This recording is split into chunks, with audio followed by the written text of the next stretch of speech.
Your Worship, esteemed counselors, ladies and gentlemen, good afternoon. It's my pleasure today to welcome the fourth poet in the city's National Poetry Month series of readers, the illustrious writer Patrick Warner.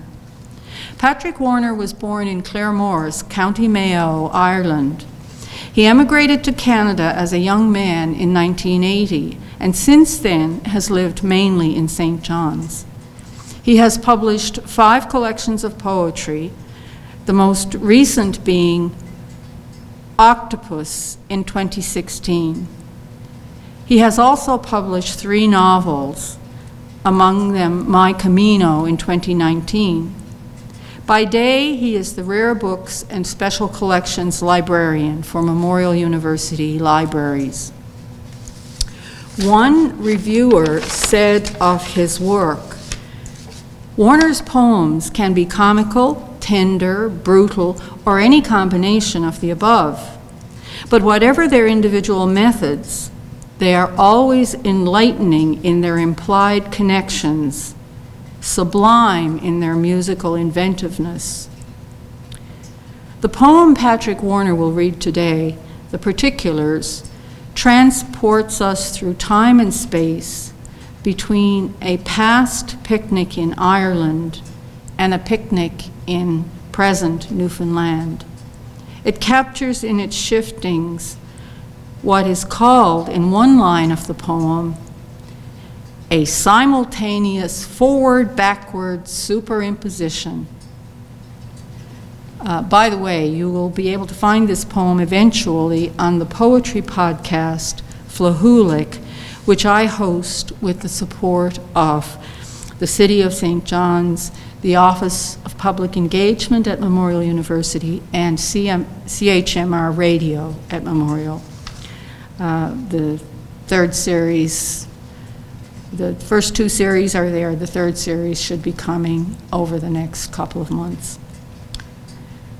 So, Patrick, over to you.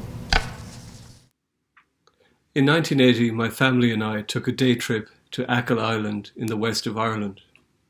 We had a picnic at Keem Bay. 40 years later, my wife and I made a day trip down the southern shore and had a picnic near Mistaken Point. This poem, The Particulars, finds itself between those experiences and places. The Particulars. That Ireland and Newfoundland are really the same is a notion to which I used to take exception. I don't know why. Perhaps I'm just ornery. But today, the yellow grasses and the light as we drive south along the southern shore are enough to make me homesick. Language in both places has an idiosyncratic chime. Bumping across the bridge at Achill Sound on a day trip 40 years ago, we stopped to ask a walking man directions. "Excuse me, but is this the road to Keem Bay?" He doffed a bobbled hat, strimming a number 5 sandpaper chin with the flat of his palm, eyes narrowing. Why wouldn't it be? On the southern shore, somewhere around the windmills of Fermuse, or maybe farther down by blasted Aquafort, we see a sign. Cornhole bags for sale. Phone Edna. At Keem, we spread a blanket, green and red, shot through with loose filaments of gold thread. The picnic basket creaked, jam on shop-bought white, ham on deeply buttered batch, that carbon crust, scalding tea poured from a glass-lined flask. We lounged between the sea and the derelict hotel, and later played leapfrog on the horseshoe strand. Today we spread a blanket on the precipice, lay out a simple lunch. The piled up rocks below us are the armoured plates of dinosaurs.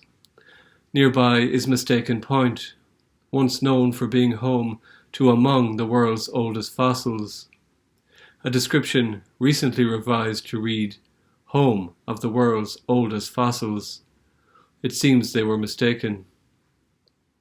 Underneath us, a fragrant weave of sweetgrass and prickly juniper squashed to Tanqueray. Plentiful here as well is the elusive bake apple. Today, tea pours from a stainless steel thermos, whale spouts in the bay, there a humpback fin, there a pale fluke or tail, white gannets dive. 40 years from then to now, from that day when someone took a photograph of my father. I am the age he was then. He sits on a handkerchief, not wanting to stain his brown suit pants. His cardigan is done, his shoes a polished tan, his nylon shirt is blue. He blends into the landscape. The photograph is lost, all the better to see him then. How do I describe the look that lights his face? The sea reflecting sun into his eyes, that sparkle of satisfaction as it lifts momentarily into bliss, which is what I feel now as I remember him. This act is more than just to reminisce, it's two in one, a simultaneous forward-backward superimposition, so grounded in the particulars that he floats free, and for a vivid moment he is here beside me.